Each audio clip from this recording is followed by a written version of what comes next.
South ఇండియాలోనే biggest sorry store మన Varahi silks మన విజయవాడ ఎంజీ రోడ్ లో ప్రారంభం. ప్రభుత్వ ఉద్యోగం చేస్తున్న సీనియర్ ఎన్టీఆర్ కుమారుడు ఎవరో మీకు తెలుసా? ఈ పేరు ఒక చరిత్ర. తెలుగు వెండితెరపై రాజకీయాల్లో ప్రభంజనంగా ఆయన నిలిచారు. ఆయన వారసులుగా బాలకృష్ణ, హరికృష్ణ అందరికీ సుపరిచితమే. కానీ ఎన్టీఆర్ కుమారుడిలో ఒకరు మాత్రం స్టార్డమ్ వాడుకోకుండా చాలా సింపుల్ గా ఒక ప్రభుత్వ ఉద్యోగిలా జీవితాన్ని గడుపుతున్నారని మీకు తెలుసా? అందరూ కార్లు, బంగళాలు, హంగామాతో ఉంటారు అనుకుంటారు. కానీ ఈయన మాత్రం చాలా డిఫరెంట్. అఖండ 2తో బాలయ్య బిజీగా ఉంటే ఈయన మాత్రం తన పని తాను చేసుకుంటూ సైలెంట్ గా ఉంటున్నారు. ఆయన ఎవరో ఇప్పుడు తెలుసుకుందాం. ఆయన పేరే నందమూరి జయశంకర్ కృష్ణ. ఎన్టీఆర్ గారికి జయకృష్ణ, సాయి కృష్ణ, హరికృష్ణ, మోహన్ కృష్ణ, బాలకృష్ణ, రామకృష్ణ, జయశంకర్ కృష్ణ అనే కుమారులు ఉన్నారు. వీరిలో Balayya star hero, Mohan Krishna cinematographer, Ramakrishna నిర్మాతగా రాణించారు. కానీ ఆఖరి కుమారుడైన జయశంకర్ కృష్ణ మాత్రం బయట ప్రపంచానికి పెద్దగా కనిపించరు. అసలు విషయం ఏంటి అంటే జయశంకర్ కృష్ణ గారు చెన్నైలో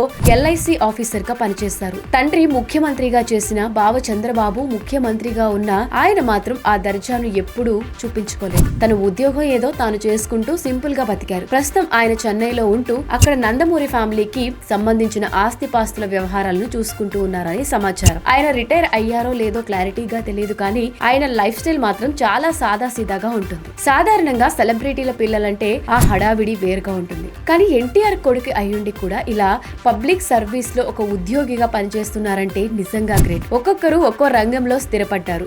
ఒక సినిమాలో స్టార్ అయితే మరొకరు నిజ జీవితంలో సింపుల్ స్టార్ గా మిగిలిపోయారు. ఇది సంగతి. ఎన్టీఆర్ కుమారుడు ఎల్ఐసి ఆఫీసర్ గా పనిచేస్తున్నారన్న విషయం చాలా మందికి తెలియదు. ఆడంబరాలకు పోకుండా ఇలా సింపుల్ గా బతికే జయశంకర్ కృష్ణ గారి గురించి మీరేమనుకుంటున్నారు? మీ అభిప్రాయాన్ని కింద కమెంట్ సెక్షన్ లో కమెంట్ చేయండి. మరిన్ని ఇంట్రెస్టింగ్ ఫ్యాక్ట్స్ కోసం ఇట్స్ యూ టీవీ ఛానల్ ని సబ్స్క్రైబ్ చేసుకోండి.